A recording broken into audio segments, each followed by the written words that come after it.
We're now in November, and we are on the road to high school football state championships. Many of the playoff matchups are set, and most of the week's final regular season games were decided last night. Matt DeGregorio is here with a look at what's happening on the field tonight. So we do have playoff action tonight. Yeah, playoff action tonight. Pass Christian, the lone team down here on the coast that's going to be in action.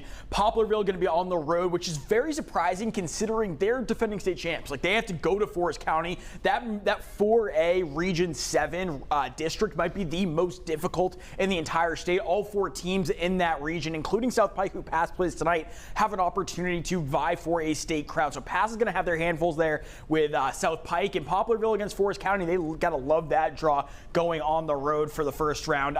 Moss Point and Columbia, don't expect much of that. Columbia's 10-0. They have their sights set on a state title crown there. And then one game not in a playoff game tonight. George County, who their bus was on the way to the game last night in Jackson.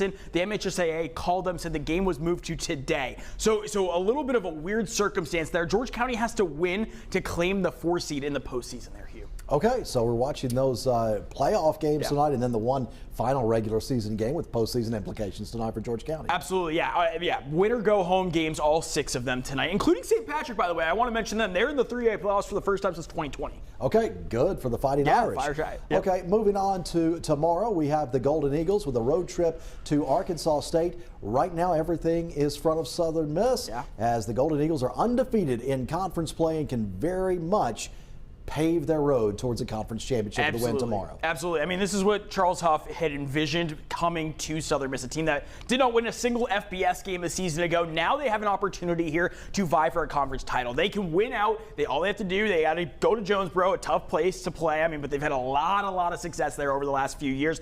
They can go on the road. If they beat Arkansas State, they really just have to take care of business in the last 2 weeks of the season. That final game against Troy, going to be tricky. But if you can do that, you are heading probably on the road to James Madison. And then say you win the conference title, you're in the conversation there for a potential college football playoff berth. I don't want to say and get too far ahead of ourselves here, but if certain results happen, the Golden Eagles technically, Hugh, are still alive for a playoff berth. Very, very unlikely.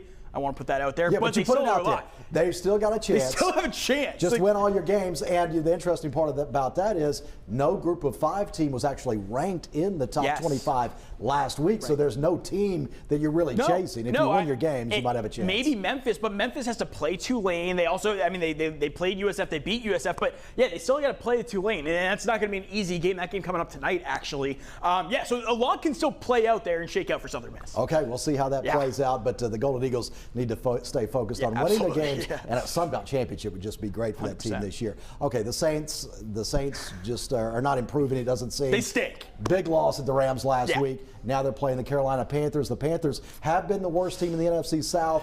That's shifted now. Yeah, they're 5-4, over 500, one game out of a playoff spot right now in the wild card. I predicted before the season the Saints would lose both their games to Carolina this year. It continues to look that way as they lost Rashid Shaheed in a trade to Seattle. And Trevor Penning also gone. He's heading to the LA Chargers after they've lost a couple offensive linemen. So you're really looking at a depleted Saints side who has already struggled mightily at trying to move the football. The offense now loses 2 of their 11 starters, and you pair in Tyler Shuck there, who's going to be making his 2nd ever start. Things do not look favorable for the New Orleans Saints this weekend in Charlotte. Yeah, with that trade of Shaheed, the Saints really eyeing the future. Yes. Yeah, I mean, you trade a 4th-round pick to get a guy like Devon Vele from the Denver Broncos. So that was a lot to give up for a wide receiver of his caliber. We're going to be able to see what he can bring to the table, see if they wasted an asset there, or maybe he can be a contributor moving forward. All right, Saints and Panthers Sunday at noon. Coming up next, we'll take a closer look at the SEC. Ole Miss stepping out of conference, and Mississippi State coming off their first conference win of the season.